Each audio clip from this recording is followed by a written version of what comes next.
Hello, this is RV Vagabond Jerry, and I am now in the town of Johnson City, Texas. A very small town, but it is the childhood home of President Lyndon B. Johnson. And kind of surprisingly, they have a motorcycle museum here. So while I'm here, I'm going to go to the museum and show you what they've got, which is 108 vintage bikes. Those are their hours. And they have a few motorcycles sitting outside here, including this. So that's Barbie's little motorbike. Now this looks like an Army motorcycle with a sidecar. These are pretty popular in World War II, I think. It's a 1956 Euro, and this one is okay to sit on. Have you ever sat in a sidecar? I haven't. And here's a little scooter with a sidecar. And here's one for the little tykes with training wheels. How about that? I've never seen training wheels on a motorcycle.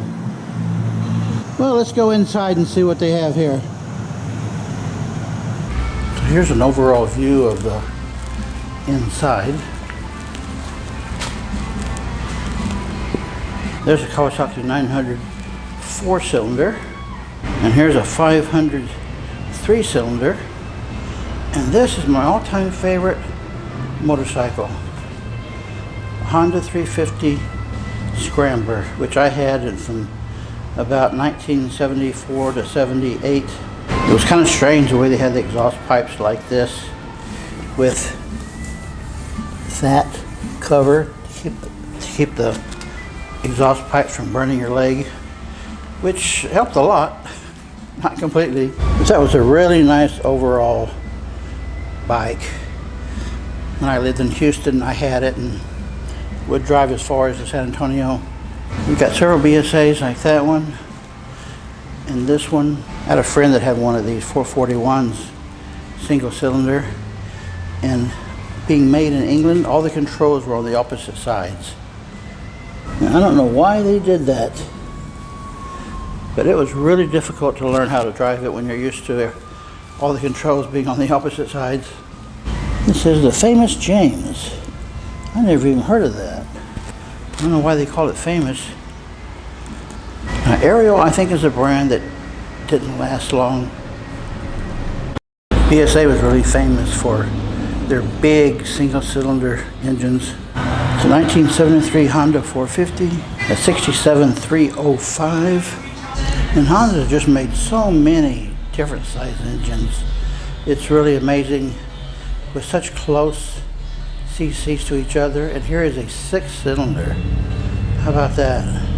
Here's a 69 Honda Trail, they called it, for the little boys. And it's a 73 450. And this one, a 1965 model with a 305cc twin. And here's a 1975 400cc with 4 cylinders. So just 100cc per cylinder. And here's a Honda 90cc. My first bike was a Honda 65 that looked just like this. Now here is a really strange motorcycle. Read this, what it says about it.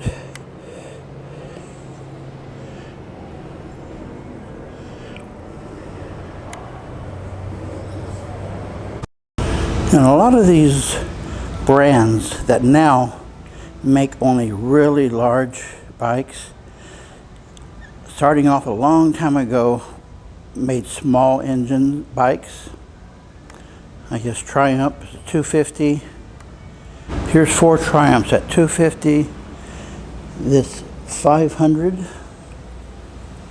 a 650, and a 900.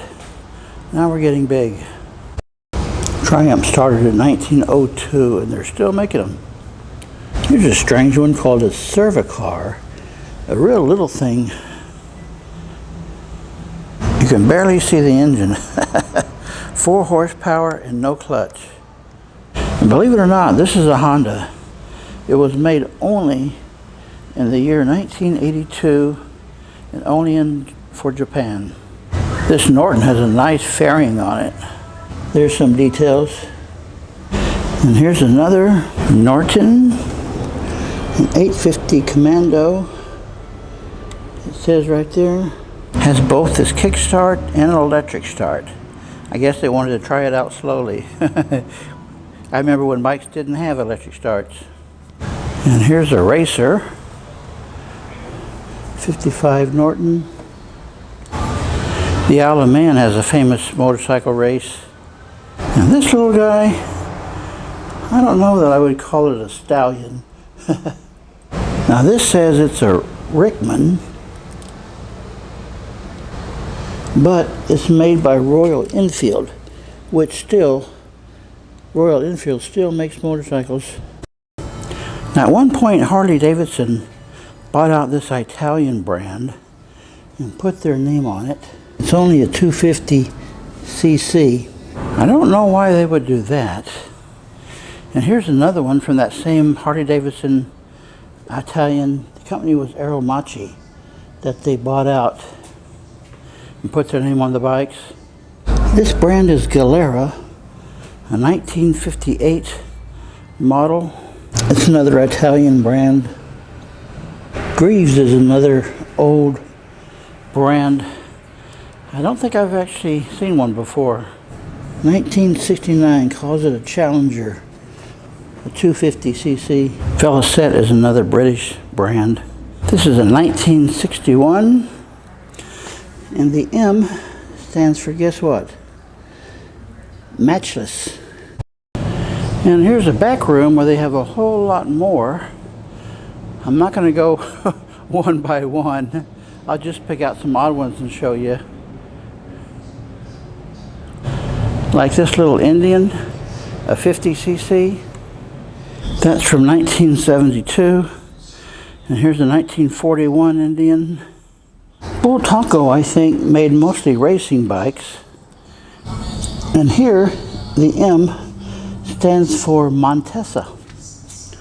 This Ossa brand is from Barcelona, Spain. This NSU was from Germany, which was bought out by Volkswagen. I don't know why. Here's a 1942 Harley Davidson, and I like the way it's equipped. I don't think the police would. And here is a really strange looking setup. A very odd looking scooter with a trailer. Here's a 64 BMW, and I like the way on these tags they show you how the bike was found. It shows that on most of them. Well, the Zundap brand was from East Germany. It's got its name right there on the engine. That's a 1957. Here's another one with a sidecar. There's a picture of it on the street. It has not been restored at all. It's an NSU German bike. Here's a 68 BMW, and they were known for the engine design where the two-cylinder goes out. Instead of having them go up and down like this, they both go out sideways. Now this is really unusual.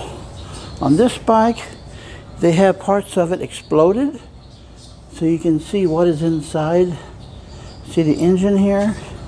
You can see the workings of it. I've never seen an exploded version of a bike like that before. That's very rare. Here's another one I've never heard of, called Panoia. It's from Budapest, Hungary. This is a Moto Guzzi that still makes motorcycles, but only really big ones. This Jawa brand is from Czechoslovakia. This Puch brand has an interesting history. Started making them in 1903 in Austria, and it was sold to Piaggio, which mostly makes motor scooters, and then it was sold in America through Sears Roebuck, but they renamed it an Allstate 175. Sears used to have an automotive department, and I remember going into it where they had motorcycles they were selling. They all put their Allstate brand on them, but they were all made by other companies. That BS stands for Bridgestone, which is a Japanese company. Remember, you've probably seen Bridgestone tires. They used to be in the motorcycle business. Here's a 1948 Cushman. And these engines they used seemed like they were lawnmower engines. And they had the strangest sound to them. You could hear them go down the road clinging. Here's a 1952 Harley. And that's a 1980. A 900 cc engine, which I think is a much more reasonable size than the 1200 and 1500 or more cc that they make, which are way too big for driving around town, if you ask me. Here is a really strange looking Kawasaki, big gas tank from 1970. That one and this Honda looks about the same, but see, they were racing bikes, no headlights. And there's a Triumph Racer, and this Yamaha, a 1979 650. Here's a couple really large Ducatis. I think they still make those. And this one is a 1970 model from Italy, the Laverda brand. Here's a 1963 Vespa, a 145cc with a not very secure basket on the back. Here's a 68 Ducati 250. Don't make those anymore.